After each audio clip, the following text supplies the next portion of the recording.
সংস্কার সহ সব কার্যক্রম শেষ হলে রমজানের আগেই নির্বাচন হতে পারে। প্রধান উপদেষ্টা পেশাজীব এটি বলেছেন। ডিসেম্বরের মধ্যে আইনশৃঙ্খলা বাহিনীকে সব প্রস্তুতি শেষ করার নির্দেশ দিয়েছেন। আপনার কাছে কি এটিকে কোনো মনে হচ্ছে যে সুনির্দিষ্ট সময় আমরা পেয়ে গেলাম নির্বাচনের? আমার কাছে আসলে এটা খুব সিগনিফিক্যান্ট মনে হচ্ছে।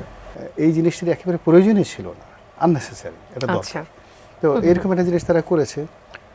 এর কারণটা হলো যে সরকারের হাতে এই মুহূর্তে কোনো ইস্যু নেই, জনগণের অ্যাটেনশন ড্র করার মতো তারা কিছু করতে পারছে না।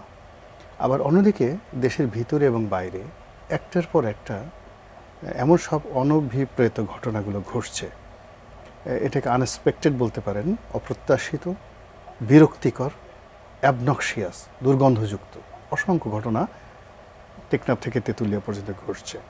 এবং সবাই শুধু সরকারের দিকে আঙ্গুলি নির্দেশ করছে যে এই সরকারের কিছু নেই, কিছু হবে না।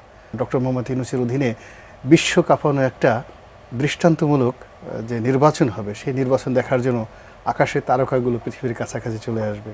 সূর্য সেদিন পূর্ণিমার চাঁদ সেদিন মানে বাংলার আকাশে নতুন করে জ্যোৎস্না বিকিরণ করবে। আমাদের বাংলাদেশের যে কোকিলগুলো আছে এইগুলো অসাধারণ সুন্দরভাবে ডাকবে। সাইবেরিয়া থেকে আরও নতুন নতুন পাখি আসবে।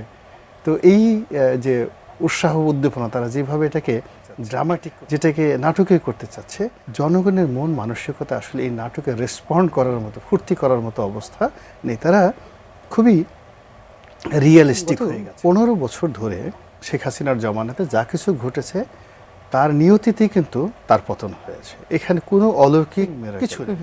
আবার গত 10 মাসে এই বাংলায় যা কিছু ঘটেছে সেই অনুযায়ী ডিসেম্বর মাসে বা আগামী 2026 সনের ফেব্রুয়ারি বলেন, এপ্রিল বলেন, সেইভাবেই ঘটনা ঘটবে। এখানে নাথিং উইল হ্যাপেন মিরাকেলি। আকাশ থেকে কোনো জিব্রাইল পাখি আসবে না, অলৌকিক কিছুই ঘটবে না বলে আপনি আসলে মনে করছেন? জি, গত 11 মাসের যা কিছু ঘটেছে ওটাকে যোগ করে করে কয়টা ধর্ষণ হয়েছে, কয়টা চুরি হয়েছে, কয়টা চাঁদাবাজি হয়েছে, কয়টা পুলিশের অ্যাকশন হয়েছে, কয়টা সচিবালয়ের নির্দেশ ডিসি পর্যায়ে বাস্তবায়িত হয়েছে, কয়টা ডিসির নির্দেশ গিয়ে ইউনিয়ন পর্যায়ে বাস্তবায়িত হয়েছে, কয়টন টিয়ার কাবিখা সুন্দরভাবে ডিস্ট্রিবিউশন হয়েছে, ওটার যে সামারি, হ্যাঁ, ওই সামারির উপর ভিত্তি করেই মানুষের যে মন এবং মানসিকতা, সেটার উপরেই আগামীতে নির্বাচন হবে কি হবে না, ভালো হবে কি হবে না, শিল্পীটানো হবে কি হবে না।